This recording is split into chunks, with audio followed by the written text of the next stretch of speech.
Yo yo yo yo yo yo yo, aujourd'hui on va calculer des produits de coefficients binomiaux.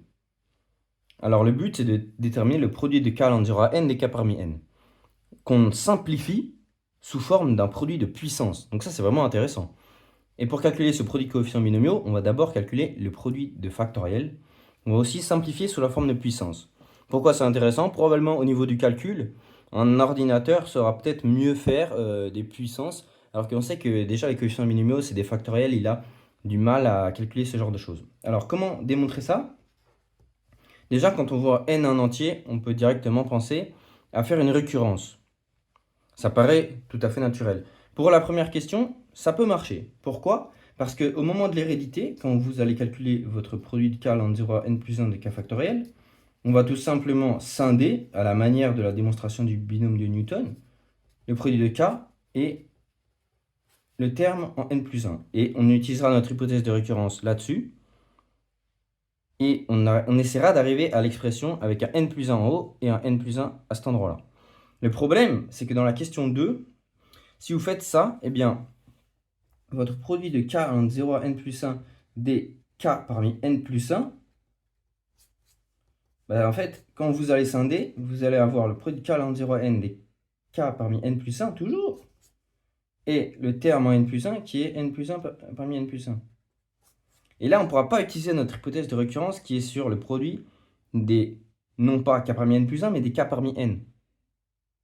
Et donc, ça va être beaucoup plus dur. Donc moi, ce que je vous propose, c'est de faire un calcul direct dans les deux questions, un calcul direct.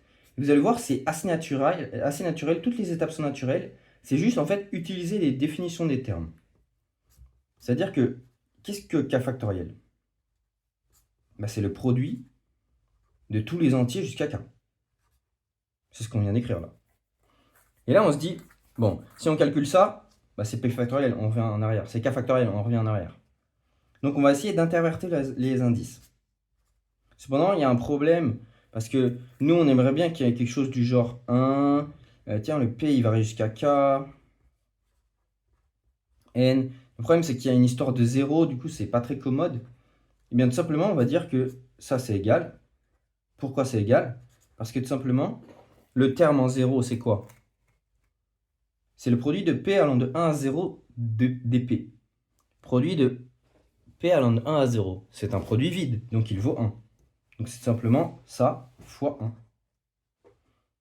Et donc on a montré l'expression voulue. Maintenant, on essaie d'intervertir les sommes. P, cette fois-ci, il va de 1 à n. Toujours, parce que l'indice d'en haut, on ne pourra pas mettre k, puisque k, c'est une variable locale qu'on a introduite ici. La seule variable globale dont on dispose, c'est n. Donc c'est p allant de 1 à n, p 1, n. Et maintenant, k, on veut l'intercaler entre quoi? Entre p et n. K allant de p à n, dp.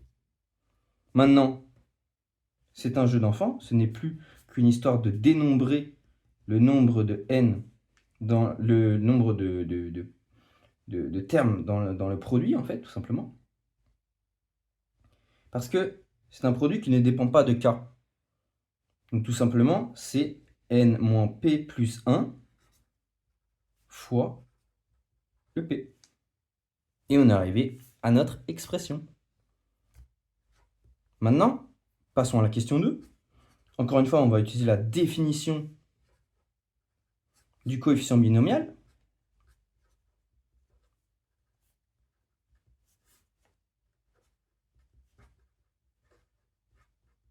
Ensuite, on va utiliser une propriété bien connue du produit qui fait qu'on peut aller mettre le produit au numérateur, au dénominateur et prendre les termes un par un.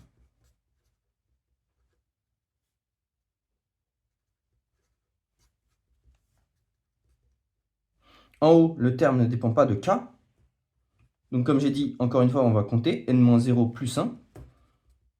Donc c'est n factoriel qu'on multiplie n plus une fois.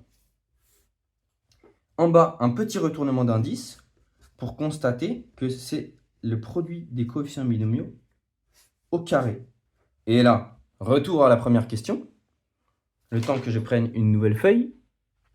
Donc là, on retourne à la première question. On avait tout simplement montré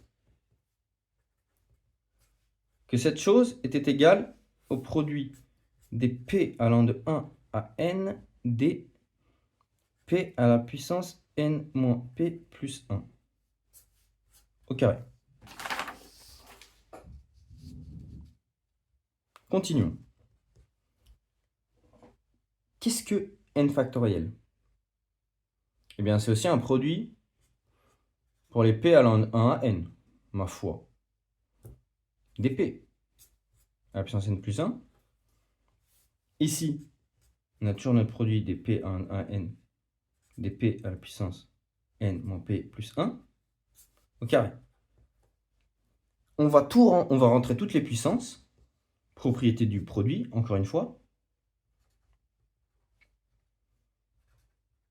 Et ce qui est bien avec cet exercice, c'est que ça fait vraiment travailler sur les propriétés des produits et un calcul de produits dont on n'est pas souvent à l'aise avec.